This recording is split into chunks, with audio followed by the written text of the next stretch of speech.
Hello friends, આજના 901 project management practices and evolution જે તમારું 901 જે સબ્જેક્ટ છે એની અંદર ફર્સ્ટ ઓફ ઓલ તમારું સ્વાગત છે. અને ફ્રેન્ડ્સ,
આજના 901 project management practices and evolution જે સબ્જેક્ટ છે તમારો એની અંદર તમારું સ્વાગત છે. મિત્રો, આના પહેલાં આપણે એક લેક્ચર 901નું કમ્પ્લીટ કર્યું છે, રાઈટ? તો આના પહેલાં જે લેક્ચર મેં સ્ટડી કરાવ્યું હતું એની અંદર આપણે સિલેબસની ચર્ચા કરી હતી અને થોડાક પ્રોજેક્ટ મેનેજમેન્ટના જે કોન્સેપ્ટ હતા, vote is project, why we create a project, how to create a project, okay. તો એનો ઓવરવ્યૂ મેળવ્યો હતો. એ જે ટોપિક્સ હતા એની પ્રોપરલી ચર્ચા નથી કરી, પણ તમને ગાઈડલાઈન થોડું ઘણું એનું ઓવરવ્યૂ મેં પ્રોવાઈડ કર્યો હતો.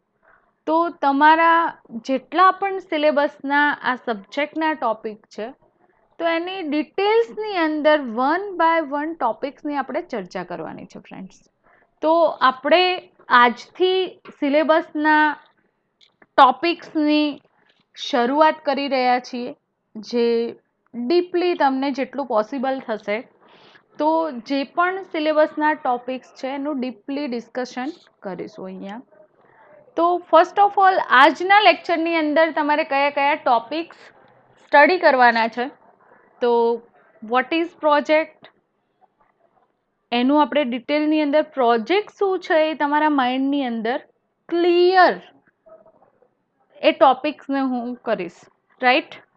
સેકન્ડ થિંગ છે પ્રોજેક્ટ વર્સિસ ઓપરેશન્સ, કયા એક્સેસ કરવામાં આવે છે, કેમ એક્સેસ કરવામાં આવે છે, ઓકે. દેન સ્ટેક હોલ્ડર શું છે એન્ડ પ્રોજેક્ટની કેરેક્ટરિસ્ટિક. આજના લેક્ચરની અંદર આપણે એટલું કવરઅપ કરીશું ફ્રેન્ડ્સ. તો આપણે વધારે ટાઈમ ના લેતા શરૂઆત કરીએ છીએ આજના લેક્ચરની, રાઈટ. તો first of all vote is project. તમારા માઇન્ડની અંદર એક ક્વેશ્ચન થાય કે આ પ્રોજેક્ટ અધરવાઇઝ જે સોફ્ટવેર હોય છે, આપણે ઘણી વખત તમે આઈટીના સ્ટુડન્ટ છો તો તમારી સામે આ ક્વેશ્ચન આવેલો જ હશે કે વોટ ઇઝ પ્રોજેક્ટ. તો project is an interrelated set of activity that has a definite starting and ending point and that result in a unique product. તમે કોઈ એવી યુનિક પ્રોડક્ટ ડેવલપ કરી રહ્યા છો કે જે પ્રોડક્ટનું ડેવલપમેન્ટનો ફિક્સ સ્ટાર્ટિંગ પીરિયડ પણ હશે અને એન્ડિંગ પીરિયડ પણ હશે, અને એ જે પ્રોડક્ટ ડેવલપમેન્ટ માટે તમે એક્ટિવિટી પરફોર્મ કરશો એ એક્ટિવિટી ઇન્ટર રિલેટેડ એક્ટિવિટી હશે, right friend. Project is a temporary organization. સમજો મિત્રો, project is a temporary organisation. Project એ શું છે, એક ટેમ્પરરી ઓર્ગેનાઇઝેશન જેવું કામ કરે છે. તો ફર્સ્ટ ઓફ ઓલ તમારા માઇન્ડની અંદર ક્વેશ્ચન થાય કે વોટ ઇઝ ઓર્ગેનાઇઝેશન. ઓર્ગેનાઇઝેશનનું કામ શું છે, પછી પ્રોજેક્ટ ઓર્ગેનાઇઝેશન તમને વ્યવસ્થિત રીતે સમજમાં આવે, ઓકે. તો ફર્સ્ટ ઓફ ઓલ આપણે એ કોન્સેપ્ટને ક્લિયર કરીશું કે વોટ ઇઝ ઓર્ગેનાઇઝેશન, ઓકે. તો organisation is group of people with a particular purpose such as a business or government department. Organisation શું છે, તો ઘણા બધા માણસોનું ગ્રુપ કે જે પર્ટિક્યુલર પર્પઝ માટે ત્યાં ભેગા થયેલા હોય છે. એ ઓર્ગેનાઇઝેશન કોઈ બિઝનેસનું પણ હોઈ શકે છે અને કોઈ ગવર્મેન્ટ ડિપાર્ટમેન્ટ પણ હોઈ શકે છે, right. Organization is entity such as a company, institute or association comprising one or more people and having particular purpose. તો ઓર્ગેનાઇઝેશન કેમ ડેવલપ કરવામાં આવે છે, તો પર્ટિક્યુલર જે પર્પસ છે, પર્ટિક્યુલર જે એમ છે, ઓકે, તો એને ફૂલફિલ કરવા માટે બિઝનેસ અથવા તો ગવર્મેન્ટ ડિપાર્ટમેન્ટ છે અથવા તો પ્રાઇવેટ સેક્ટરની જે કંપનીઓ છે, તો એની અંદર એ રીતે વર્ક થતું હોય છે, ઓકે. તો જે વર્ડ છે ઓર્ગેનાઇઝેશન, તો એ ઓર્ગેનાઇઝેશન કયા કયા હોઈ શકે, તો કોઈ ઇન્સ્ટિટ્યૂટ પણ ઓર્ગેનાઇઝેશન છે, કોઈ કંપની છે તો એ પણ એક ઓર્ગેનાઇઝેશન છે કે જે એસોસિએટ થઈને એકબીજા સાથે વર્ક કરી રહ્યા છે, કામ કરી રહ્યા છે, રાઈટ. તો આપણે ઓર્ગેનાઇઝેશનનું એક સિમ્પલ એક્ઝામ્પલ લઈએ તો તમારી જે કોલેજ છે, બરાબર, આદર્શ કેમ્પસ છે, તો એને એક એજ્યુકેશન ઓર્ગેનાઇઝેશન કહી શકાય. કેમ એ એક્ઝામ્પલ આપ્યું કે જેથી તમારા માઇન્ડની અંદર જે ક્વેશ્ચન છે એનો આન્સર જલ્દી ક્લિયર થાય. સમજાય છે, જે ક્વેશ્ચન છે એ ક્લિયર થાય. કારણ કે આપણા આજુબાજુના જે ઓબ્જેક્ટ છે, આપણી આજુબાજુની જે દુનિયા છે, એમાંથી જો એક્ઝામ્પલ તમને સમજાવવામાં આવે તો તમને ઇઝીલી એ કોન્સેપ્ટની સમજૂતી મળી રહે ફ્રેન્ડ, ઓકે. તો ઓર્ગેનાઇઝેશનનું મેં તમને એક્ઝામ્પલ આપ્યું કે આદર્શ કેમ્પસ. તો આદર્શ કેમ્પસ એ શેના માટેનું ઓર્ગેનાઇઝેશન છે, એજ્યુકેશન સિસ્ટમ જે છે આપણી, બરાબર. તો એજ્યુકેશન ઓર્ગેનાઇઝેશન કહી શકાય આદર્શનું, અને એનું પાલનપુરની અંદર એક મોટું નામ પણ છે જે તમે જાણો છો, રાઈટ. તો હવે એ ઓર્ગેનાઇઝેશનની અંદર બાલ પ્રી પ્રાઇમરી સ્કૂલથી લઈને કોલેજ સુધીની જે સિસ્ટમ છે એજ્યુકેશન સિસ્ટમ, ત્યાં તમને એ ઇન્સ્ટિટ્યૂટ જોવા મળી રહે છે. બરાબર. તો અહીંયા જે એજ્યુકેશન ડિપાર્ટમેન્ટને જુદા જુદા જે ઇન્સ્ટિટ્યૂટ વાઇઝ ડિવાઈડ કરવામાં આવેલું છે. પ્રી પ્રાઇમરી સ્કૂલ અલગ છે. ઓકે, 9 સુધી કે 8 સુધી સ્કૂલ આપણી અલગ છે. પછી વીઆર વિદ્યાલય છે, એટલે કે હેતીબા સ્કૂલ છે. તો જુદા જુદા અહીંયા ઇન્સ્ટિટ્યૂટના નામ પ્રોવાઈડ કરેલા છે. સંસ્થા એક જ, એટલે કે ઓર્ગેનાઇઝેશન એક જ, પણ એ ઓર્ગેનાઇઝેશનની અંદર જે સિસ્ટમ ચાલી રહી છે, પ્રી પ્રાઇમરી સ્કૂલનું કામ અલગ છે, એનું મેનેજમેન્ટ અલગ છે, એમાં ભણતા બાળકોનું સિલેબસ અલગ છે, બાળકોનું સ્ટડી લેવલ અલગ છે. રાઈટ? તમને સમજણ પડે છે? એવી જ રીતે સ્કૂલની અંદર પણ એ રીતે ચેન્જ થશે. એ રીતે કોલેજ જે સિસ્ટમ છે એની અંદર પણ ચેન્જ થશે, કારણ કે કોલેજ પણ અહીંયા મલ્ટિપલ અવેલેબલ છે. તમારી જેમ MSCIT કોલેજ એ ઓર્ગેનાઇઝેશનની અંદર છે, પછી કોમર્સ કોલેજ છે. તો એવી રીતે જે નાના નાના ઇન્સ્ટિટ્યૂટ એક જ જગ્યાએ છે. બરાબર. અને એ ઓર્ગેનાઇઝેશનની અંદર ઇન્ટ્રીગેટ થઈને વર્ક કરે છે. રાઈટ? તો ઓર્ગેનાઇઝેશન વર્ડ તમારા માઇન્ડની અંદર આઈ થિંક ક્લિયર થઈ ગયો હશે ફ્રેન્ડ. તો હવે આપણે પાછા પ્રોજેક્ટ પર આવી જઈએ કે project is a temporary organisation. Project પણ સેમ એજ જેમ આપણે આદર્શ ઓર્ગેનાઇઝેશનનું એક્ઝામ્પલ જોયું, તો એને મેનેજમેન્ટ કરવાવાળા પર્સનની જરૂર પડશે. એની અંદર મલ્ટિપલ જે સ્ટુડન્ટ હોય છે, રાઈટ, એમને સ્ટડી કરાવવા માટે મલ્ટિપલ ટીચર્સની જરૂર પડશે. સમજાય છે? તો અહીંયા જે મલ્ટિપલ પીપલ એક જગ્યાએ કમ્યુનિકેટ થઈને વર્ક પરફોર્મ કરે છે, તો એવી જ રીતે તમારો જે પ્રોજેક્ટનું ડેવલપમેન્ટ થાય છે, પ્રોજેક્ટ જે છે એ પણ એક નાનું ઓર્ગેનાઇઝેશન કહી શકાય. અને તમે જે એ ઓર્ગેનાઇઝેશનની અંદર વર્ક કમ્યુનિકેટ, જે બીજા માણસો હશે એના સાથે કમ્યુનિકેટ થઈને પ્રોજેક્ટનું વર્ક ફૂલફિલ કરી શકો છો. That is created for the purpose of delivering one or more business product according to an agreed business case. તો આવું જે ટેમ્પરરી ઓર્ગેનાઇઝેશન મીન્સ તમારો પ્રોજેક્ટ જે છે, તો એ પ્રોજેક્ટને ડેવલપ કરવા માટે કોઈ સ્પેશિયલ પર્પઝ, ઓકે, એને ડિલિવરી કોને કરશો? તો જે બિઝનેસની પ્રોડક્ટ ડેવલપ કરો છો, પ્રોડક્ટ એટલે કે તમારો પ્રોજેક્ટ. બરાબર. તો બિઝનેસના ટૂલ્સ તરીકે જે પ્રોડક્ટ એક્સેસ કરો છો, આ પ્રોડક્ટ કેમ બનાવવી પડે બિઝનેસની અંદર? પ્રોજેક્ટ કેમ ડેવલપ કરવામાં આવે છે? તો બિઝનેસની અંદર નવી નવી ફંક્શનાલિટી યુઝ કરવા માટે, અને આપણો જે બિઝનેસ છે એનો ગ્રોથ વધારે ને વધારે ગ્રોથ થાય એના માટે એ પ્રોજેક્ટનું ડેવલપમેન્ટ કરવામાં આવતું હોય છે, કે જેની અંદર ઘણા બધા જે બિઝનેસના ઓપરેશન્સ છે એને ઇઝીલી એક્સેસ કરી શકાય ફ્રેન્ડ.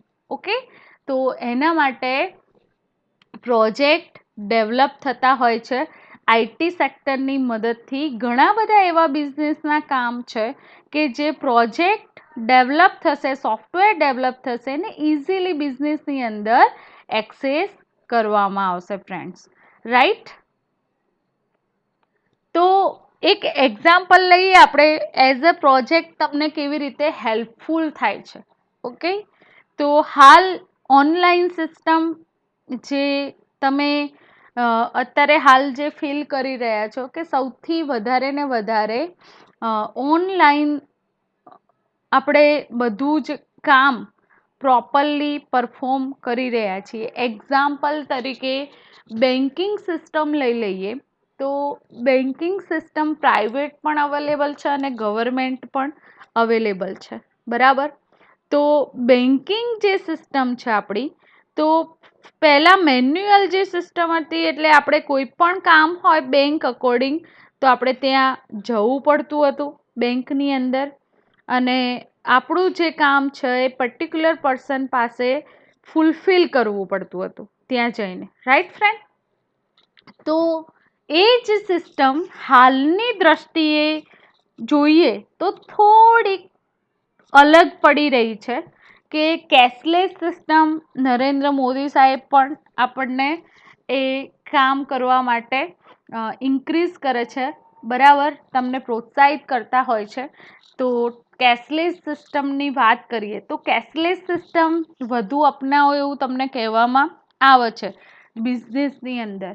તો કેશલેસ સિસ્ટમ કેવી રીતે ઉદ્ભવી? તો એના માટે જે એમની વેબસાઇટ હતી, વેબસાઇટને કન્વર્ટ કરવામાં આવી એપ્લિકેશનની અંદર ને આપણે એક મોબાઈલની અંદર એક નાની આપણી જે ડિવાઇસ છે મોબાઈલ સિસ્ટમ, એની અંદરથી તમારે કોઈને પૈસા ટ્રાન્સફર કરવા હોય, અધરવાઇઝ કોઈના પાસેથી પૈસા મેળવવાના હોય, અધરવાઇઝ તમારે બીજી કોઈ માહિતી જોઈતી હોય તમારા અકાઉન્ટ વિશેની, તો તમે ઇવન એક ક્લિકની મદદથી આપણે એ બધી જ ઇન્ફોર્મેશન ગેઇન કરી શકીએ છીએ ફ્રેન્ડ. તો આના માટે જે બિઝનેસ બેન્કિંગ સિસ્ટમ છે એ પણ એક બિઝનેસ કરે છે ને, ફાઇનાન્સિયલ, ઓકે. તો એ પહેલાં એપ નથી એટલે મેન્યુઅલી એના કસ્ટમર પણ લિમિટેડ હોય, રાઈટ? ઓનલાઈન સિસ્ટમથી એમના બિઝનેસમાં પણ ગ્રોથ જોવા મળી રહ્યો છે ને. તો આ જે ઓનલાઈન સિસ્ટમ છે એ ઘણી બધી રીતે હેલ્પફુલ થાય છે. મેં એટલા માટે એનું એક્ઝામ્પલ બેંકનું આપ્યું કારણ કે બેન્કિંગ સિસ્ટમ બિઝનેસની અંદર અવેલેબલ જ હોય.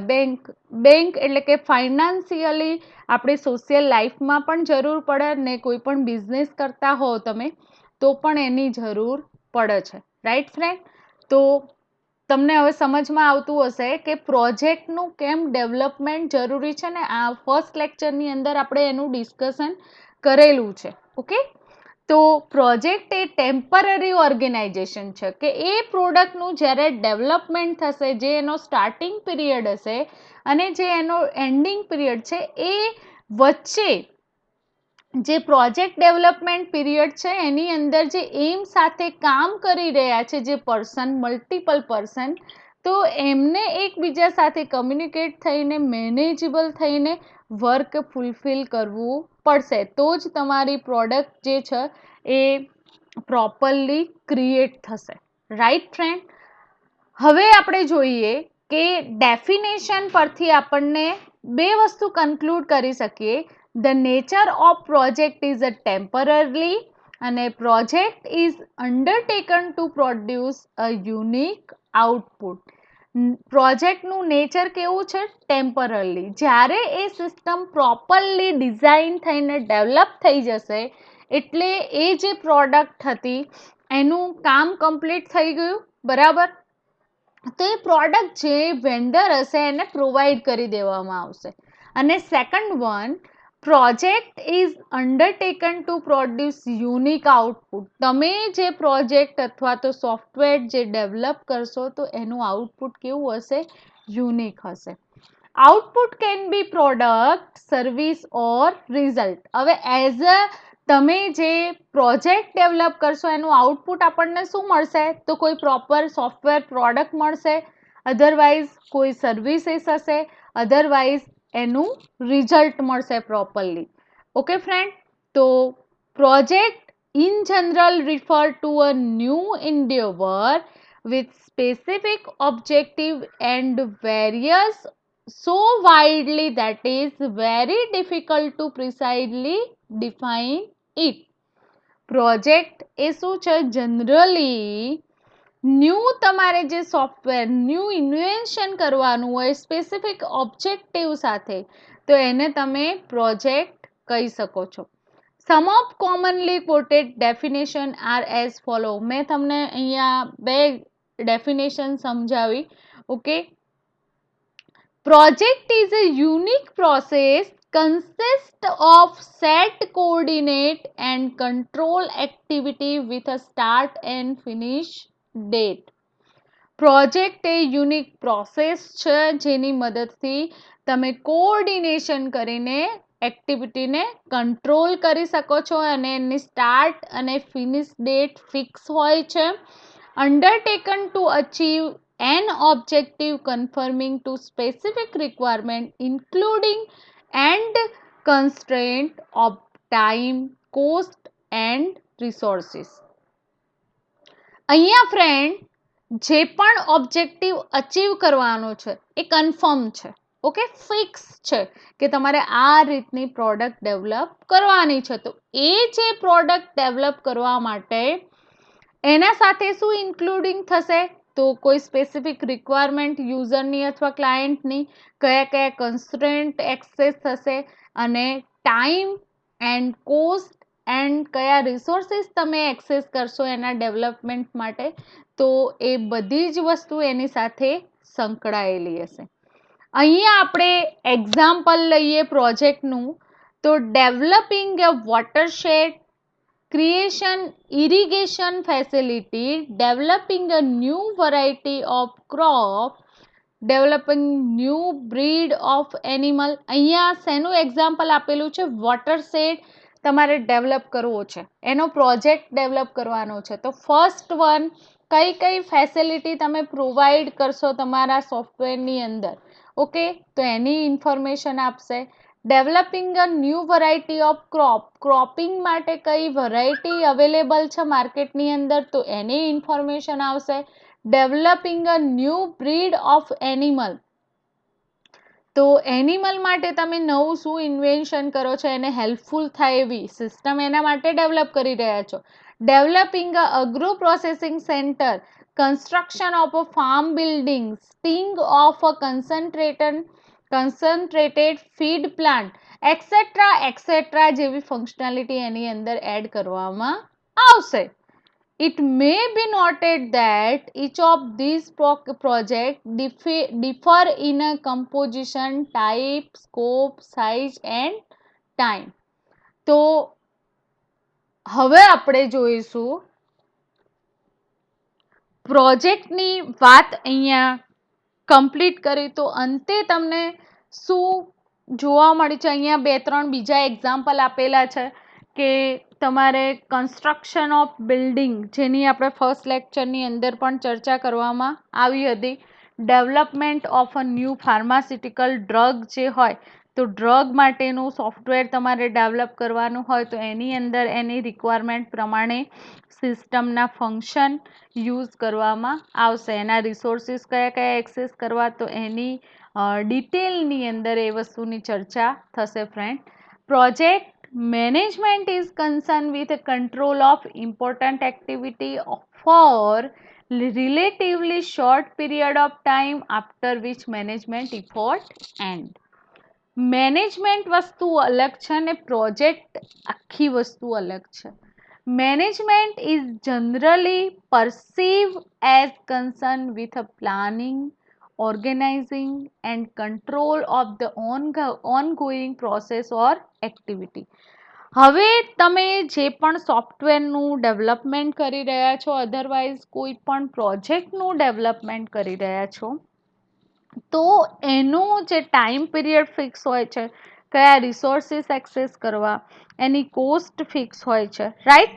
તો એને મેનેજમેન્ટ પણ કરવું પડશે ને. આ બધા જે થિંગ હતા, તો એ થિંગને જો તમે મેનેજ નહીં કરો તો તમારું કામ પ્રોપર ટાઈમે થઈ શકશે નહીં.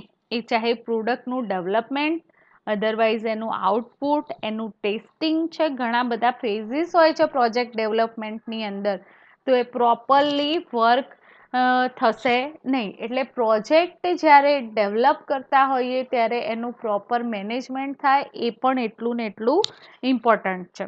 તો મેનેજમેન્ટની વાત કરીએ તો મેનેજમેન્ટ પોર્શનની અંદર જે મેનેજમેન્ટ ફેઝ છે, તો એની અંદર શું સંકળાયેલું હોય છે, તો તમારે કયું સોફ્ટવેર અથવા તો કયો પ્રોજેક્ટ ડેવલપ કરવાનો છે, તો એનું એનાલિસિસથી સ્ટાર્ટઅપ થાય છે.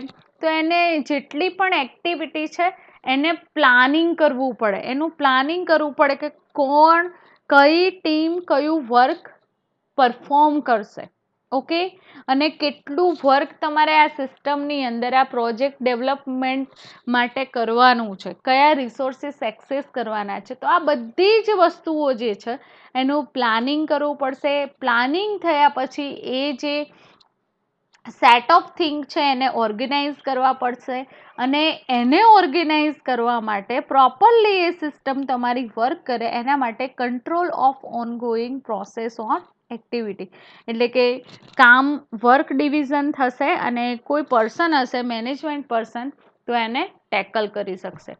ઓકે, તો અહીંયા પ્રોજેક્ટ મેનેજર હોય છે, તો એ પ્રોજેક્ટ મેનેજર આ જે પ્રોસેસ છે હોલ મેનેજમેન્ટની એને કંટ્રોલિંગ કરવાનું કામ કરતો હોય છે. પ્રોજેક્ટ મેનેજમેન્ટની વાત કરીએ તો project management is a concern with control of an important activity for relatively short period of time. પ્રોજેક્ટનું જે મેનેજમેન્ટ કરવાની જે સિસ્ટમ છે એ કોના સાથે સંકળાયેલી છે? કંટ્રોલ ઓફ ઇમ્પોર્ટન્ટ એક્ટિવિટી જે પરફોર્મ થવાની છે પ્રોજેક્ટની અંદર એના સાથે રિલેટિવ છે. ઓકે, અને એ જે પ્રોજેક્ટનું મેનેજમેન્ટ કરવાનું છે, ઓકે, તો એ શોર્ટ પીરિયડ ઓફ ટાઈમ માટે હોય છે. ઓકે, કે જે ઇફોર્ટ એના માટે પ્રયત્ન કરવા પડશે એન્ડ સુધી, જ્યારથી એનું સ્ટાર્ટઅપ થાય ત્યાંથી એન્ડિંગ થાય એ પ્રોજેક્ટના માટે ત્યાં સુધી એનું મેનેજ કરવાનું કામ ચાલશે. ઓકે, જેમ કોઈ પણ પર્ટિક્યુલર ઓર્ગેનાઇઝેશન હોય તો એમાં મેનેજમેન્ટ વગર કામ પ્રોપરલી થઈ શકે નહીં. કોઈ પણ સિસ્ટમ મેનેજમેન્ટ વગર ફૂલફિલ પણ ના થાય ને વર્ક પણ પ્રોપર થઈ શકે નહીં ફ્રેન્ડ. ઓકે, તો એવી જ રીતે તમારી આ જે ડેવલપમેન્ટ પ્રોસેસ છે તો એ પણ પ્રોજેક્ટ ડેવલપમેન્ટની જે પ્રોસેસ છે એને પણ મેનેજ કરવી બહુ જ જરૂરી છે, ઇમ્પોર્ટન્ટ છે, તો જ તમારી ડિઝાયર પ્રોડક્ટ પ્રોપર ટાઈમે ડેવલપ થઈ શકશે. ઓકે, તો અહીંયા તમને એક્ઝામ્પલ પણ આપેલા છે જેની ચર્ચા આપણે આગળ પણ કરેલી છે. ઓકે, હવે તમારી જે પ્રોજેક્ટની ડેફિનેશન છે એને સમરાઇઝ કરેલી છે કે ડિફાઇનેડ સ્ટાર્ટ એન્ડ એન્ડ ડેટ, એટલે કે ફિક્સ થઈ જાય પહેલાં તો સ્ટાર્ટિંગ અને એન્ડ ડેટ. જો એ પીરિયડ જે ફિક્સ ના કરવામાં આવે તો, સોરી ફ્રેન્ડ્સ, ફર્સ્ટ પોર્શન આપણો રહી ગયો કે પ્રોજેક્ટનું જે ડેવલપમેન્ટ કરવાનું હોય તો એની જે સિરીઝ છે કેવી રીતે વર્ક તમારું ફૂલફિલ થશે તો એને સમરાઇઝ કરેલું છે. તો ફર્સ્ટ વન છે સ્પેસિફિક ઓબ્જેક્ટિવ ટુ બી કમ્પ્લીટેડ વિથિન સર્ટેન સ્પેસિફિકેશન. અહીંયા તમને શું કહેવામાં આવે છે કે તમારી જે પ્રોડક્ટ છે, તમારો જે પ્રોજેક્ટ છે એનો ઓબ્જેક્ટિવ ફિક્સ હોવો જોઈએ, અને એ ઓબ્જેક્ટિવને ફૂલફિલ કરવા માટે જે સર્ટેન સ્પેસિફિકેશન છે એના વર્કને કમ્પ્લીશન કરવા માટેની પ્રોસેસ અહીંયા સ્ટાર્ટઅપ થઈ જશે. રાઈટ, એટલે કે તમારે એનાલિસિસ કરવાનું રહેશે કે કઈ પ્રોડક્ટનું તમારે ડેવલપમેન્ટ કરવાનું છે. Second thing, define start and and date. તમને ફિક્સ ખબર પડી જાય કે તમારે આવી પ્રોડક્ટ ડેવલપ કરવાની છે, આના માટે પ્રોજેક્ટ બનાવવાનો છે, તો એની સ્ટાર્ટ અને એન્ડ ડેટ નક્કી કરવી પડે તો જ તમારું વર્ક પ્રોપરલી ફૂલફિલ થઈ શકશે. થર્ડ થિંગ છે ફંડિંગ લિમિટ, એની કોસ્ટ. ઓકે, જે ક્લાયન્ટ તમારી જોડે ડેવલપ કરવા માટે આવે છે સોફ્ટવેર, જે પ્રોડક્ટ ડેવલપ કરવા માટે આવે છે, તો એનું કોસ્ટનું ફિક્સેશન પણ તમારે આપવું પડશે. થોડું ઘણું પ્લસ માઇનસ રહે, પણ ફંડિંગ લિમિટને અનુસંધાનમાં રાખીને તમારે એના ફંક્શન, એ પ્રોજેક્ટ ડેવલપમેન્ટ માટેના કયા રિસોર્સિસ એક્સેસ કરવાના છે, તો એના અકોર્ડિંગ તમે એ લિમિટને ધ્યાનમાં રાખીને એ બધી વસ્તુઓનું ઇન્વેન્શન, જે પ્રોજેક્ટનું ડેવલપમેન્ટ કરવાનું છે તો એની અંદર જે રિસોર્સિસ એક્સેસ કરવાના છે, જે ફંક્શનાલિટી એક્સેસ કરવાની છે, ઓકે, તો એના અનુસંધાનમાં તમારે વર્ક કરવું પડશે. Human and non human resources. પ્રોજેક્ટના ડેવલપમેન્ટ માટે ઘણા બધા રિસોર્સિસની આપણને જરૂર પડશે, તો એ રિસોર્સિસ હ્યુમન પણ હોઈ શકે અને નોન હ્યુમન રિસોર્સિસ પણ આપણે એક્સેસ કરીશું. એક્ઝામ્પલ તરીકે આપણી કમ્પ્યુટર સિસ્ટમ કે જેની અંદર તમારે કોઈ એપ ડેવલપ કરવી હોય તો એ નોન હ્યુમન રિસોર્સિસ કહેવાય. પણ એને હેન્ડલ કરવા માટે તમારે જે કોડિંગ કરવાનું છે, બરાબર, જે લોજિક ડેવલપ કરવાનું છે, તો એ પ્રોગ્રામરની જરૂર તો પડશે. તો ત્યાં તમને કમ્પ્યુટર અધરવાઇઝ લેપટોપની પણ જરૂર પડશે ને.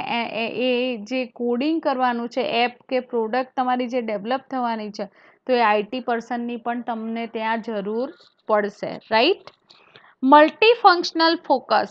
હવે તમારી જે એપ છે એ મલ્ટી ફંક્શનલ ફોકસ ધરાવતી હોવી જોઈએ. એક્ઝામ્પલ તરીકે આપણે આઈટીની વાત કરીએ તો પ્લેટફોર્મ ઇન્ડિપેન્ડન્ટલી વર્ક થવું જોઈએ, બરાબર. એવું ના હોય કે પછી વિન્ડોઝમાં તમે પર્ટિક્યુલર જે સોફ્ટવેર યુઝ કર્યું તો એની અંદર જ એ રન થાય, તો લિમિટેશન આવી જશે. અને એની જે ફંક્શન છે તો એ ફંક્શન પણ એક્સેસ કરવાના જે છે એ પણ મલ્ટી ફંક્શનાલિટીવાળી એપ તમે પ્રોડક્ટ તમારી હોવી જોઈએ. તો જ એ માર્કેટની અંદર વધુ ને વધુ ચાલશે અને તમે ગેઇન કરી શકશો, રાઈટ. હવે જે પ્રોજેક્ટનું વર્ક અને પ્રોસેસ બંને ડિફરન્ટ થિંગ છે, તો એને આપણે એક વખત જોઈ લઈએ. પ્રોસેસ કોને કહેવાય ને પ્રોજેક્ટ કોને કહેવાય? Ongoing day to day activity to produce good and services use existing system properties and capabilities typically repetitive. તો જે ઓનગોઈંગ વર્ક છે, ડે ટુ ડેની એક્ટિવિટી છે કે જે પ્રોડ્યુસ થતી હોય ગુડ્સ અધરવાઇઝ સર્વિસીસ અકોર્ડિંગ, જે એક્ઝિસ્ટિંગ સિસ્ટમ છે એની પ્રોપર્ટી અકોર્ડિંગ, કેપેબિલિટી છે જે સિસ્ટમની એના અકોર્ડિંગ, તો એ ટાસ્ક જે છે એ કેવી થાય? રિપીટેટિવ થાય અને એના પર પ્રોસેસિંગ થતું હોય છે, રાઈટ. એનું એક્ઝામ્પલ લઈએ આપણે તો આપણું જે જીમેલ અકાઉન્ટ છે તો એ જે ગૂગલની પ્રોડક્ટ છે, રાઈટ ફ્રેન્ડ. તો એની અંદર ગૂગલના યુઝર કેટલા હશે? એ જે જીમેલ સર્વિસ એક્સેસ કરતા યુઝર મિલિયન્સ ઓફ હશે, બરાબર. પણ એની અંદર ગ્રોથ વધતો જાય છે ને, તો એનું જે મેનેજમેન્ટ કરતો હશે એ પર્સન, આ જે activity day to day perform થાય છે જે અકાઉન્ટ હોલ્ડરની, એ ઇન્ફોર્મેશન અપડેટ કરે છે, ઇન્ફોર્મેશનને અમુક રિમૂવ કરે છે, તો એ જે ડેટાબેઝના ઓપરેશન પરફોર્મ થતા હોય છે જે યુઝરના, તો એને હેન્ડલ કરવા માટે જે પર્સન મેનેજેરિયલ પર્સન હોય તો એને ડે ટુ ડેની એક્ટિવિટી આ ચેક કરવી પડે છે, ઓકે. હવે વાત કરીએ આપણે પ્રોજેક્ટની. તો take place outside the normal process oriented world, unique and separate from routine process driven work continually involving. તમારું જે પ્રોજેક્ટનું વર્ક છે એ આઉટસાઇડ નોર્મલી જે પ્રોસેસ ઓરિએન્ટેડ વર્લ્ડ છે એનાથી આઉટસાઇડ થઈને કામ થાય છે, ઓકે. યુનિક અને સેપરેટ ફ્રોમ રૂટીનનું જે કામ હોય એના કરતાં થોડુંક સેપરેટ છે. ડ્રીવન વર્ક કન્ટિન્યુઅલી ઇન્વોલ્વિંગ, અને જે પણ નવું પ્રોડક્ટનું જે કમ્પ્લીશન થાય છે એની પ્રોસેસો એડ થાય છે પ્રોજેક્ટ વર્કની અંદર, ઓકે ફ્રેન્ડ્સ. તો અહીંયા તમને પ્રોસેસ અને પ્રોજેક્ટની પ્રોપર ઇન્ફોર્મેશન મળી ગઈ હશે. હવે આપણે જે પ્રોજેક્ટ ડેવલપ કરવાની આટલી બધી ચર્ચા કરી, તો એ પ્રોજેક્ટનું ડેવલપમેન્ટ શા માટે કરવાનું, બરાબર ફ્રેન્ડ. આપણે એની જરૂરિયાત કેમ છે, એ પ્રોજેક્ટનું કેમ ડેવલપમેન્ટ કરવાની જરૂરિયાત ઊભી થઈ, કોના માટે તમે એ સોફ્ટવેર પ્રોડક્ટ ડેવલપ કરવાના છો, રાઈટ ફ્રેન્ડ. તો એને જરાક જોઈ લઈએ કે project requirements are condition or task that must be completed to ensure the success or completion of the project. પ્રોજેક્ટની જે રિક્વાયરમેન્ટ છે, અધરવાઇઝ તમને કોઈ કન્ડિશન કરેલી હોય, અધરવાઇઝ તમારે કોઈ ટાસ્ક પરફોર્મ કરવાની છે, એને પર્ટિક્યુલર ટાઈમ પીરિયડની અંદર ફૂલફિલ કરવાનું છે અને એ પણ સક્સેસિવલી કમ્પ્લીશન કરવાનું છે પ્રોજેક્ટનું. ઓકે, તો એવા જે પ્રોજેક્ટની રિક્વાયરમેન્ટ કોને હોય? ઓબ્વિયસલી જે બિઝનેસ પર્સન છે, બિઝનેસની અંદર એ પ્રોડક્ટનું યુઝિસ થતો હોય ત્યારે આટલું ફિક્સેશન હોય friend, right. They provide a clear picture of work that need to B done. અને એ શું પ્રોવાઈડ કરે છે? ક્લિયર પિક્ચર પ્રોવાઈડ કરે છે કે જે આપણું વર્ક છે એ એની જરૂરિયાત પ્રમાણે ડન થવું જોઈએ. They are meant to align the project resources with the objective of the organization. એટલે કે તમારા જે પ્રોજેક્ટનો ઓબ્જેક્ટિવ છે તો એના માટે જે રિસોર્સિસ એક્સેસ કરવામાં આવેલા છે એના સાથે એ ફૂલફિલ થવો જોઈએ. Benefit of effectively gathering project requirement include cost reduction, higher project success rate, more effective change management and improve communication among stakeholder. હવે શું કહેવામાં આવ્યું છે કે અહીંયા એના બેનિફિટ ઘણા બધા છે. એ પ્રોજેક્ટ જે રિક્વાયરમેન્ટ છે એના ઇન્ક્લુડ કરીને કઈ કઈ વસ્તુ ઇન્ક્લુડ કરવામાં આવેલી છે? તો cost reduction, okay, higher project success rate. હવે જોઈએ આપણે કોસ્ટ રિડક્શનની વાત કરીએ તો કોસ્ટ રિડક્શન કેવી રીતે કરી શકાય છે? તો બિઝનેસની અંદર અત્યારે હાલ છે ઓનલાઈન સિસ્ટમ વધારે એક્સેસ કરવામાં આવે છે, ઓટો સિસ્ટમ વધારે યુઝ કરવામાં આવે છે. જે મશીન સિસ્ટમ, ઓટો સિસ્ટમ એટલે કે મશીન સિસ્ટમ, તો જ્યાં તમને 5 કે 6 વર્કરથી તમારું કામ ફૂલફિલ થતું હોય એ જ કામ મશીન તમને ઓછા ટાઈમની અંદર, ઓટો મશીનની વાત છે, એવું જે ઓટોમોબાઈલ જે હેન્ડલ થાય છે એવા વર્ક, તો એની મદદથી ઝડપી એ કામ ફૂલફિલ થશે એટલે ઓટોમેટિકલી બિઝનેસની અંદર એની કોસ્ટ ઘટી જશે ફ્રેન્ડ, રાઈટ. તો ઘણા બધા એવા પ્લાન્ટ અવેલેબલ છે. તમે કોઈ મેન્યુફેક્ચરિંગ યુનિટ હોય તો ઓટો પ્લાન્ટ જોયેલો હશે કે ત્યાં તમારે 10 માણસોની જગ્યાએ એક મશીન એ કામ પ્રોપરલી કરે છે, એક્યુરેટલી. ઓકે, તો એના માટે આ જે ઇલેક્ટ્રો ડિવાઇસ સાથે કમ્યુનિકેટ થઈને કમ્પ્યુટર લોજિકનું એવી પ્રોડક્ટ ડેવલપ કરવામાં આવી રહી છે અને આપણી જે જીવનશૈલી છે એને વધુ ને વધુ હેલ્પફુલ થઈ રહી છે એવી પ્રોડક્ટ. ઓકે, તો include cost reduction, higher project success rate and more effective change management and improve communication among stakeholder. તો અહીંયા તમને શું કહેવામાં આવ્યું છે કે કોસ્ટ રિડક્શન તો આપણે જોયું, હાયર પ્રોજેક્ટ સક્સેસ રેટ, અને આવી જે સિસ્ટમ હશે એ સક્સેસફુલી વર્ક કરે છે. માર્કેટની અંદર આપણે જોઈએ છીએ કે સક્સેસફુલી આપણને એ પ્રોપરલી એક્યુરેટલી વર્ક પ્રોવાઈડ કરે છે. ઓકે, ધેન મોર ઇફેક્ટિવ ચેન્જ મેનેજમેન્ટની અંદર પણ એના હિસાબે ચેન્જીસ જે હોય એ જોવા તમને મળી રહ્યા હોય છે. ઓકે, તો તમને એની રિક્વાયરમેન્ટ કેમ છે, પ્રોડક્ટ કેમ ડેવલપ કરવી જોઈએ, તો એની સમજ પડી ગઈ હશે આઈ થિંક. ઓકે, તો સ્ટેક હોલ્ડર અહીંયા જે વર્ડ છે, તો what is stack holder? Stack holder is a party that has interest in a company and can either affect or be affected by business. Stakeholder એટલે કે party જેને આવું product develop કરાવી છે, બરાબર. Primary stakeholder in a typical corporation are its investor. Primarily જે corporative વર્લ્ડની વાત કરીએ તો જે ઇન્વેસ્ટર છે, ઓકે, એમ્પ્લોય છે, કસ્ટમર છે, સપ્લાયર છે, તો એને સ્ટેક હોલ્ડર તમે કહી શકો છો. Okay, modern theory of idea goes beyond original notion to include additional stakeholders such as a community, government, or trade association.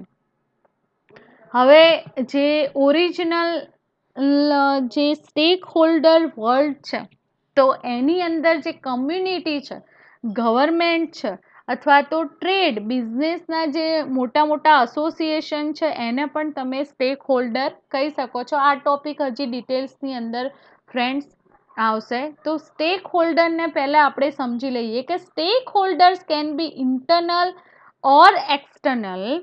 Internal stakeholders are people whose interest in a company comes through a direct relationship such as employment, ownership or investment.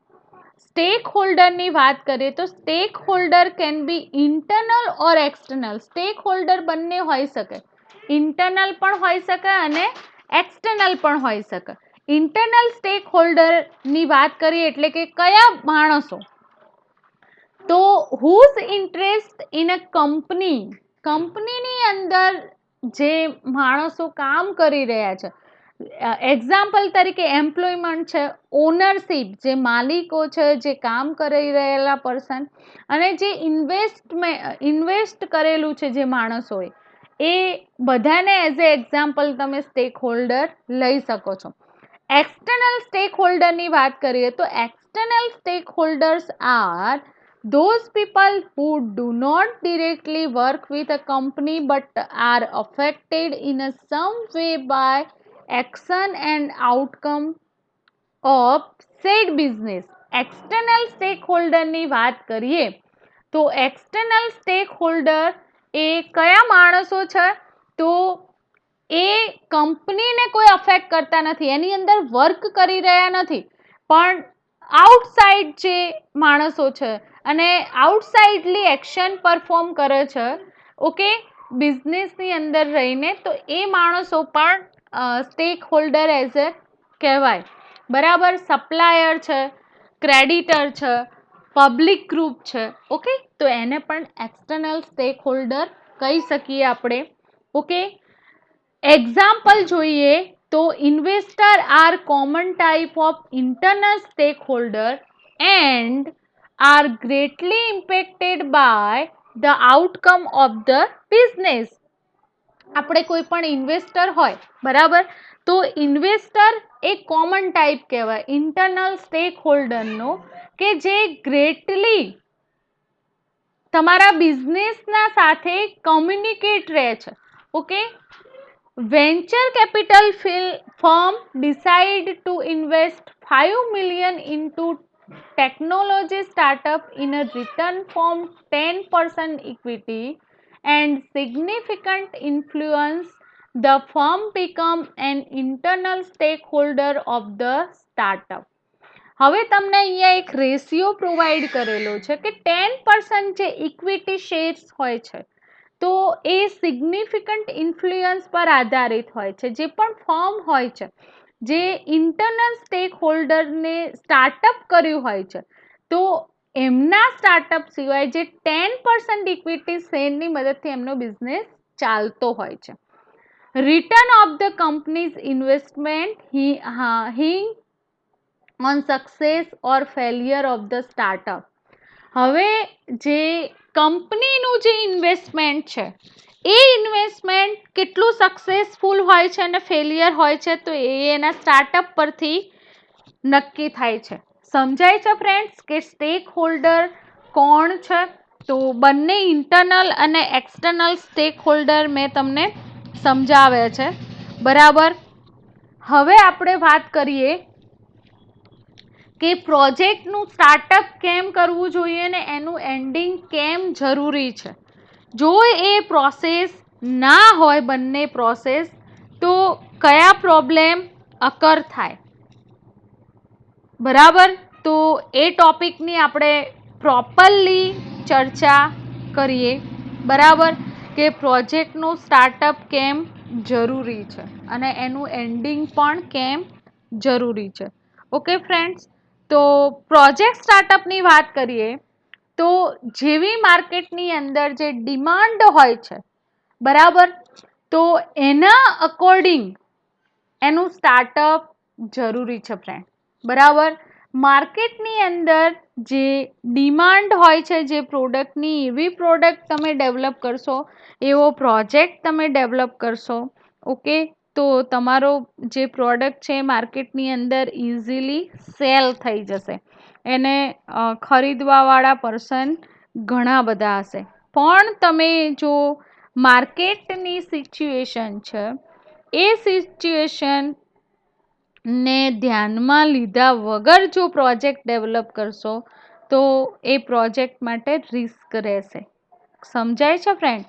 કારણ કે benefit થશે, જે પણ business purpose તમારું completion થતું હોય, otherwise properly જે project છે તો એ જે પ્રોજેક્ટ તમારો ફૂલફિલ થશે ટાઈમ અંતર્ગત અને જે માર્કેટની ડિમાન્ડ છે એમાં અંતર્ગત રહીને તમારું વર્ક થતું હશે તો જ તમે તમારી એ પ્રોડક્ટ જે છે એ ખરીદનારા માણસો તમને મળી રહેશે. હવે અહીંયા પ્રોજેક્ટનું સ્ટાર્ટઅપ કેમ જરૂરી છે? તો માર્કેટની જે ડિમાન્ડ હોય જે ટાઈમે, બરાબર, આમાં ટાઈમ ખૂબ ઇમ્પોર્ટન્ટ છે. તો એ જે ટાઈમ જતો રહે અને પછી તમારું પ્રોડક્ટનું ઇન્વેન્શન થઈને માર્કેટની અંદર આવશે તો તમારી પ્રોડક્ટ વેચાશે નહીં. સીધી સિમ્પલ વાત છે. Most critical time in a project occurs right at it start. Mostly important વસ્તુ છે કે પ્રોજેક્ટ તમારો ક્યારે સ્ટાર્ટઅપ કરવામાં આવે.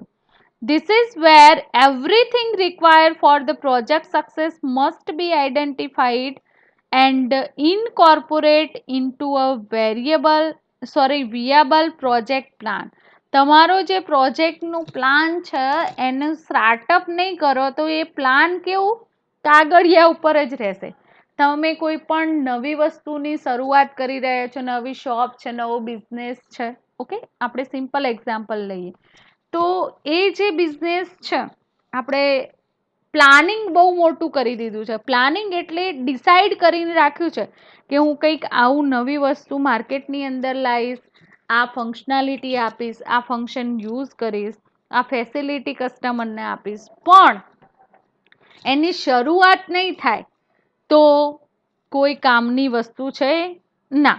એટલે કે જે પણ કામ કરવાનું છે, જે પણ નવી શરૂઆત કરવાની છે અથવા તો જે પણ પ્રોડક્ટ તમે ડેવલપ કરી રહ્યા છો તો એનું સ્ટાર્ટઅપ કરવું બહુ જરૂરી છે. તો જ જે ફંક્શન તમે જે સર્વિસીસ વિચારીને રાખી છે એનું ઇમ્પ્લિમેન્ટેશન થઈ શકશે friend. This is wear everything required for the project success must be identified and incorporate into viable project plan. તો જ તમારું જે પ્રોજેક્ટની જે રિક્વાયરમેન્ટ છે સક્સેસફુલ પ્રોજેક્ટ ડેવલપ કરવાની, ઓકે, અને એ જે પ્લાનિંગ કરેલું છે તો એને તમે ઇમ્પ્લિમેન્ટ કરાવી શકશો. But in the real world, project startup activity are often slighted in a favor of getting the project launched and underway. તમારું જે પ્રોજેક્ટનું જે પ્લાનિંગ છે, જે લોન્ચ કરવાનો છે તો એ અંડરવે સિસ્ટમ તમારી ડેવલપ થશે, okay. This inevitably leads to future problem due to lack foresight, planning and coordination. તો તમને પ્રોજેક્ટનું સ્ટાર્ટઅપ કરશો એટલે કયા કયા સિસ્ટમની અંદર પ્લાનિંગ કરવું પડશે ડેવલપમેન્ટ માટે, કોઓર્ડિનેશન સિસ્ટમનો ખ્યાલ આવશે, ફોરસાઇટ કઈ ખામીઓ છે એનો તમને ખ્યાલ આવશે, ઓકે. સેકન્ડ વાત કરીએ તો કસ્ટમર રિક્વાયરમેન્ટ. કસ્ટમરની રિક્વાયરમેન્ટ કેવી છે એના અકોર્ડિંગ જ આપણે પ્રોજેક્ટ ડેવલપ કરીશું તો જ આપણા જે પ્રોડક્ટ છે એનો એમ ફૂલફિલ થઈ શકશે. અધરવાઇઝ તમે ગમે તેટલી સારી પ્રોડક્ટ ડેવલપ કરો પણ કસ્ટમરનું જે રિક્વાયરમેન્ટ છે એને ધ્યાનમાં નહીં રાખો તો ઘણા બધા રિસ્ક થઈ શકે છે, ઓકે. મેઇનલી તમારે જેના માટે પ્રોડક્ટ ડેવલપ કરી રહ્યા છો તો એનો વ્યૂ, એનો પોઈન્ટ ઓફ વ્યૂ બહુ જ મહત્વનો હોય છે, રાઈટ ફ્રેન્ડ. સેકન્ડ વાત કરીએ તો સ્ટ્રેટેજિક ઓપોર્ચ્યુનિટી. સ્ટ્રેટેજિક ઓપોર્ચ્યુનિટીની વાત કરીએ તો કઈ કઈ સ્ટ્રેટેજિક ઓપોર્ચ્યુનિટી, સોરી ફ્રેન્ડ્સ,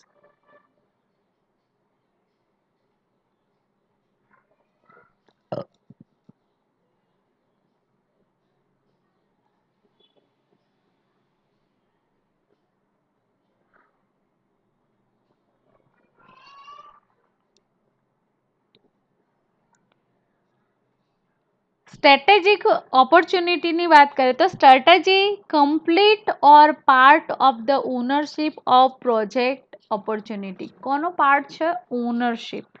જે પણ માલિક છે, જેને તમને પ્રોવાઈડ કરેલું છે આ કામ, બરાબર, સિસ્ટમ ડેવલપ કરવાનું, તો એ એક્સટર્નલ જે ઓર્ગેનાઇઝેશન હોઈ શકે અથવા ઇન્ટરનલ જે ઓર્ગેનાઇઝેશન છે, તો ટુગેધર થઈને એના સાથે વર્ક તમારે ફૂલફિલ કરવું પડે છે. તો together the organisation and project team make an attempt to avail opportunity.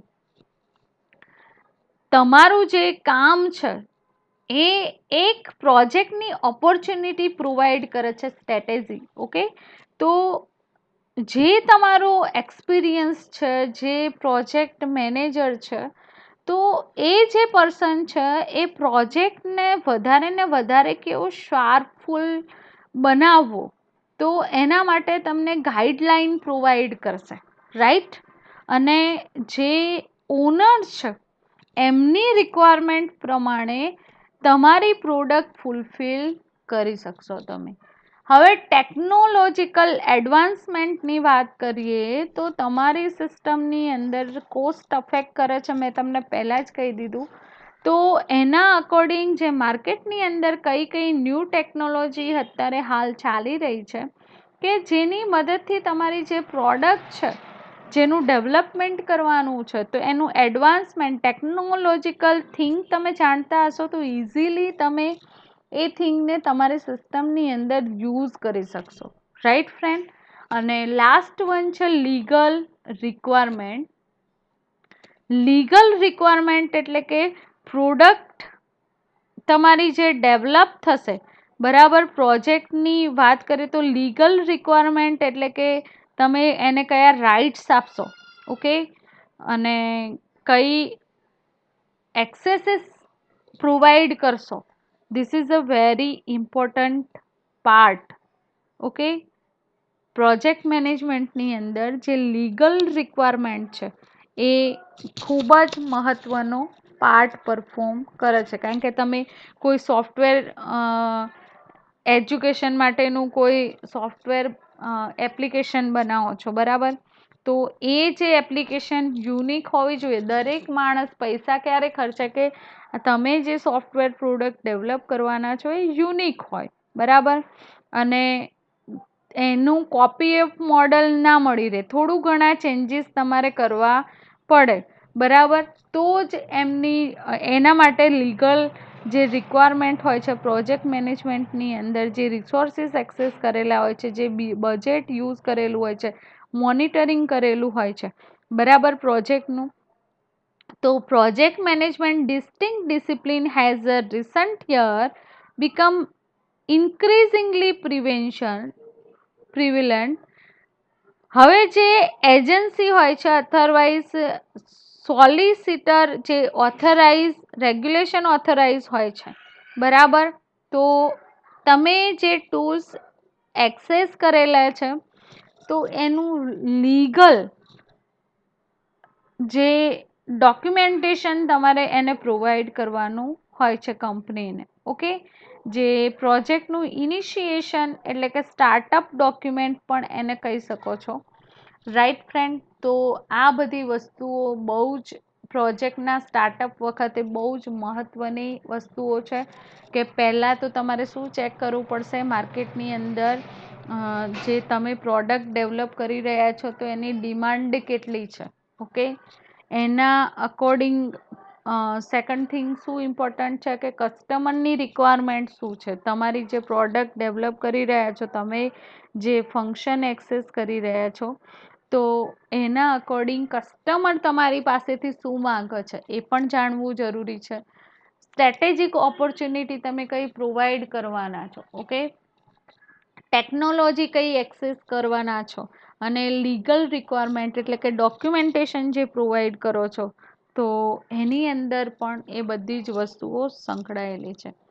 Y project and, પ્રોજેક્ટનો એન્ડ કેમ જરૂરી છે, તો તમારો ઓબ્જેક્ટિવ છે એ ઓબ્જેક્ટિવ પ્રોજેક્ટ માટેનો ફૂલફિલ થઈ જાય એટલે કે તમારો પ્રોજેક્ટ ડન થઈ ગયો કહેવાય, તો આપણને રિઝલ્ટ એન્ડ થશે તો જ એનું રિઝલ્ટ મળશે, અધરવાઇઝ આપણે એ પ્રોડક્ટ ક્યારેય મેળવી શકીશું નહીં.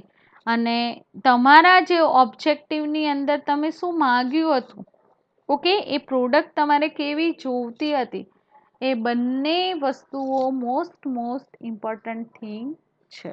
ઓકે, હવે આપણે જોવાનું છે કે ડિફરન્ટ ટાઈપ્સ ઓફ રિક્વાયરમેન્ટ ના એઝ અ એક્ઝામ્પલ જોવાના છે કે જેથી તમને ખ્યાલ આવે કે તમે જે પ્રોડક્ટ ડેવલપ કરી રહ્યા છો. આપણે ઘણી બધી પ્રોજેક્ટની ચર્ચા કરી આગળ કે પ્રોજેક્ટ શું છે, પ્રોજેક્ટની રિક્વાયરમેન્ટ શું છે, પ્રોસેસને કેવી પ્રોસેસ શું છે, બરાબર, એના ડેવલપમેન્ટની.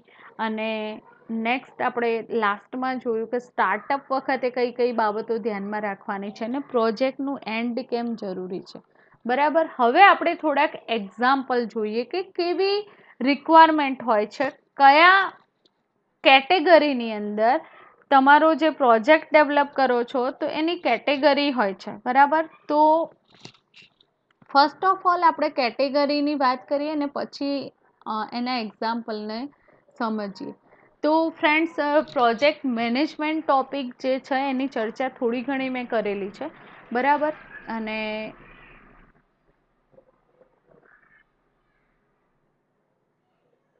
ઓકે,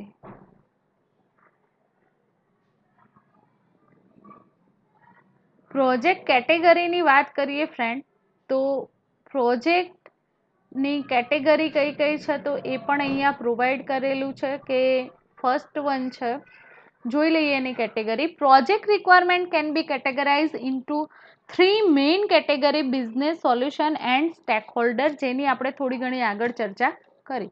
તો ફર્સ્ટ ઓફ ઓલ વન જે કેટેગરી છે એ જોઈએ તો બિઝનેસની રિક્વાયરમેન્ટ.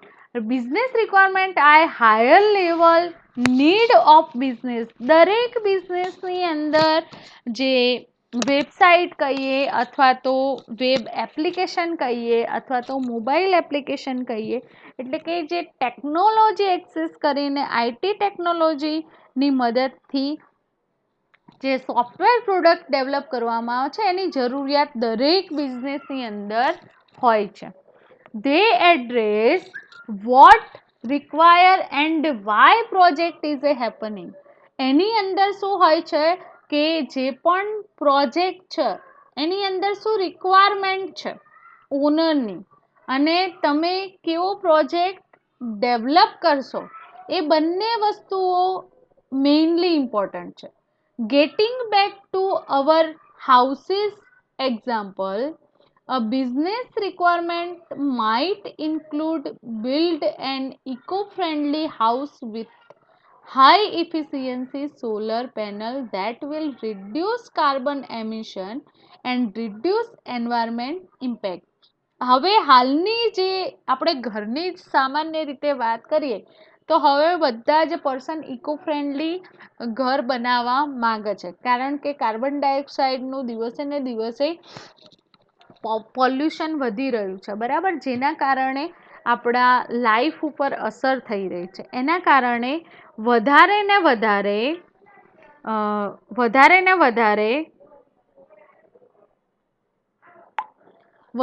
વધારે ઇકો ફ્રેન્ડલી હોમ વિશે બધા જ બધા વળી રહ્યા છે. એ જે સિસ્ટમ છે એ એન્વાયરમેન્ટમાં જઈ રહ્યા છે, કારણ કે બધાને પોતાની લાઈફ વાલી છે ફ્રેન્ડ, બરાબર. તો ઇકો ફ્રેન્ડલી સિસ્ટમ સૌથી વધારે ને વધારે પોતાના ઘરથી બધા શરૂઆત કરી રહ્યા છે. અહીંયા તમને સોલાર પેનલનું એક્ઝામ્પલ આપેલું છે કે ઇલેક્ટ્રિસિટી જે છે તો ઇલેક્ટ્રિસિટી ડેવલપ કરવા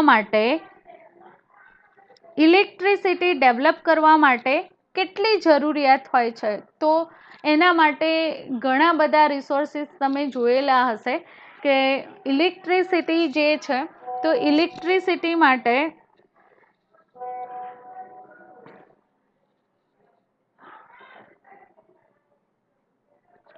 ઇલેક્ટ્રિસિટી ડેવલપમેન્ટ માટે ગવર્મેન્ટ જે છે અને પ્રાઇવેટ જે છે તો ઘણું બધું જરૂરિયાત હોય છે. કોલસામાંથી જે વિદ્યુત ઉત્પન્ન થતી હોય છે, પવનથી પણ, પવનચક્કી તમે નામ સાંભળ્યું હશે, એનાથી પણ વિદ્યુત ઉત્પન્ન થતી હોય છે અને આપણા ઘર સુધી પહોંચે છે. બરાબર.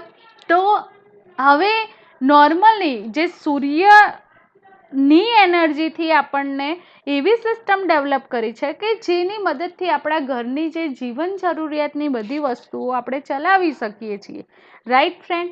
તો એનો ઉપયોગ કેમ ના કરીએ? એટલા માટે ઇકો ફ્રેન્ડલી સિસ્ટમ અત્યારે હાલ વધારે ને વધારે પોપ્યુલર થઈ રહી છે.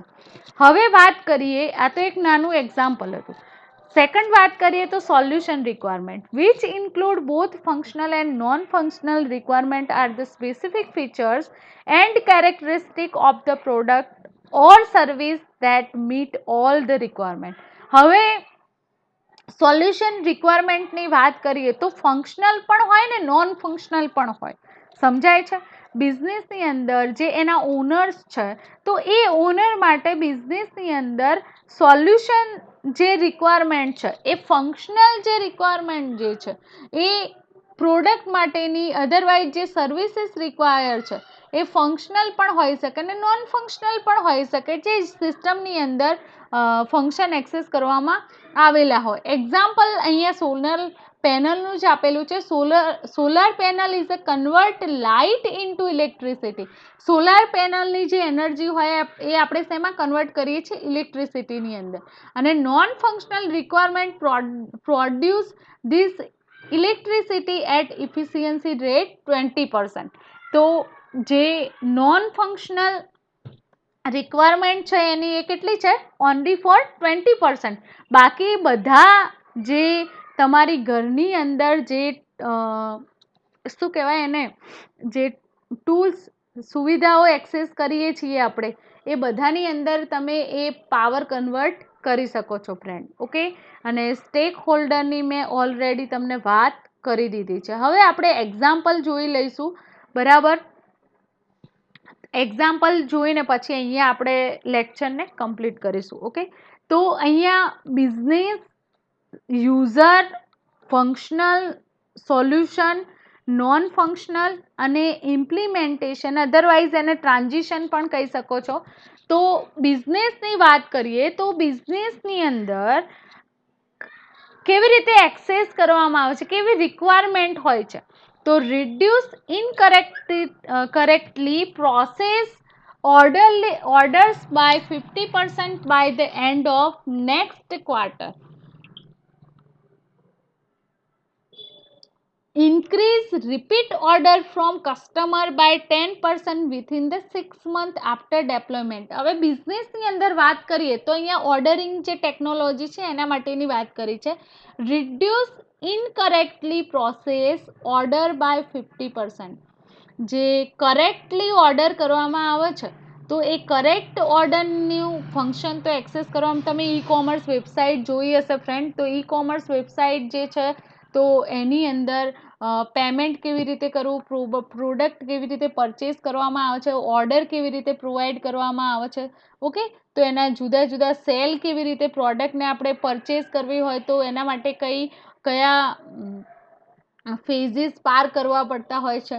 ઓકે. તો અહીંયા તમને નોર્મલી બે એક્ઝામ્પલ આપેલા છે કે કરેક્ટ તમે ઇન્ફોર્મેશન પ્રોવાઈડ કરશો ઓર્ડરની તો એ ઓર્ડર તમારો જ્યારે તમે આપો ને એનું એન્ડ જે થાય છે તો નેક્સ્ટ ક્વાર્ટરની અંદર એ કામ ફૂલફિલ થઈ જાય છે. પણ જો એનું ઇન્ક્રીઝ તમને એ ઓર્ડરનો ગ્રોથ ક્યારે મળે તો 10% જ એવા ઓર્ડર હોય છે કે જેનો રિપીટ ઓર્ડર મળતો હોય છે. ઓકે, તો એનું બેસ્ટ એક્ઝામ્પલ તમે ઈ કોમર્સ સાઇટ લઈ શકો છો.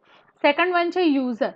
તો યુઝરની વાત કરીએ, અદરવાઇઝ સ્ટેક હોલ્ડરની વાત કરીએ તો એડ ન્યૂ કસ્ટમર અકાઉન્ટ. કોઈ પણ સાઇટ હોય તમારી, એ ઈ કોમર્સ સાઇટ છે, એક્ઝામ્પલ ફ્લિપકાર્ટ લઈ શકો છો તમે, અથવા તો એમેઝોન લઈ શકો છો. તો એની અંદર ડે ટુ ડે કેટલા નવા અકાઉન્ટ કસ્ટમરના બનતા હોય છે ફ્રેન્ડ, બરાબર. તો એ જે કસ્ટમર છે એ કઈ ફંક્શનાલિટી ચેક કરી શકશે, યુઝ કરી શકશે? View order history, check order status, create new order. તો આ બધા જ ફંક્શન છે એ યુઝર દ્વારા પરફોર્મ કરવામાં આવતા હોય છે. ફંક્શનલ અથવા સોલ્યુશન એરિયાની વાત કરીએ તો display customer last name as a link to account history. જે લાસ્ટ કસ્ટમર છે એ કસ્ટમરની ડિટેલ્સ મેળવી શકો, એ ફંક્શનલ, એ લોજિકથી કમ્પ્યુટેશન કરેલું હોય છે. Okay, allow sorting by account opening date. તમે જ્યારે અકાઉન્ટ ઓપન કરાયું, બરાબર, તો એની ઓપનિંગ ડેટ કઈ હતી, કયા કસ્ટમર, કયા યુઝરે ક્યારે અકાઉન્ટ ઓપન કરાવ્યું, એવું જોવું હોય તમારે ટાઈમ પીરિયડ વાઇઝ, તો એ જે વર્ક કરેલું હોય એ ફંક્શનલ છે, બરાબર. આ પ્રોપર ડેટાબેઝ સાથે કમ્યુનિકેશન થાય છે ડેટાનું. ઓકે, તો એનું સોલ્યુશન મેળવ્યું કહેવાય આપણે, બરાબર. પ્રોપર તમે રિક્વેસ્ટ મોકલી અને તમને પ્રોપર એ તમારી જે ક્વેશ્ચન છે એનો પ્રોપર તમને આન્સર આપે છે. નોન ફંક્શનલ એરિયા કયા હોઈ શકે તમારા પ્રોડક્ટના? તો allow up to 200 concurrent user. 200થી કન્કરન્ટ યુઝર કયા કયા છે ને અલાઉ કરવું કે નહીં? Require strong password of least eight character in a length containing a minimum of one non-alphabet character. આ તમે ઓનલાઈન સિસ્ટમનો યુઝ કરો છો તો અકાઉન્ટ જ્યારે જનરેટ કરો ત્યારે આનો તો યુઝ કર્યો હશે ફ્રેન્ડ, કે સ્ટ્રોંગ પાસવર્ડ આપવો. સ્ટ્રોંગ પાસવર્ડની અંદર તમને ચોઈસ આપવામાં આવે છે કે તમારે 8 કેરેક્ટરનો પાસવર્ડ હોય, એની લેન્થ જે છે, બરાબર. તો એની અંદર તમે કઈ કઈ વસ્તુઓ યુઝ કરી શકો છો? તો આલ્ફાબેટ કેરેક્ટર એક્સેસ કરી શકો છો, નંબર કરી શકો છો, ઓકે, સ્પેશિયલ કેરેક્ટરનો યુઝ કરી શકો છો. તો આ બધા નોન ફંક્શનલ એરિયા છે, બરાબર. અને ઇમ્પ્લિમેન્ટેશન અથવા તો ટ્રાન્ઝિશનની વાત કરીએ તો must run on all Java platform including 64-bit version. User must pass an online certification before being allowed to use system. તમારું જે પ્રોડક્ટ છે એ કયા પ્લેટફોર્મ ઉપર રન થશે, અથવા તો પ્લેટફોર્મ ઇન્ડિપેન્ડન્ટ છે, તો એ પ્રોડક્ટનું ઇમ્પ્લિમેન્ટેશન થયું. ઓકે, તો અહીંયા મેં તમને પ્રોજેક્ટનું મેનેજમેન્ટ આજના લેક્ચરની અંદર આપણે ભણ્યા, બરાબર. પ્રોજેક્ટની રિક્વાયરમેન્ટ શું છે માર્કેટની અંદર, પ્રોજેક્ટનો સ્ટાર્ટઅપ અને એન્ડિંગ પોઈન્ટ કેમ હોય છે, અને સ્ટેક હોલ્ડર શું છે, રાઈટ ફ્રેન્ડ. અને લાસ્ટમાં આપણે એક્ઝામ્પલ પણ જોયા. તો અહીંયા આપણે લેક્ચરનું એન્ડ કરીએ છીએ. Thank you very much friend.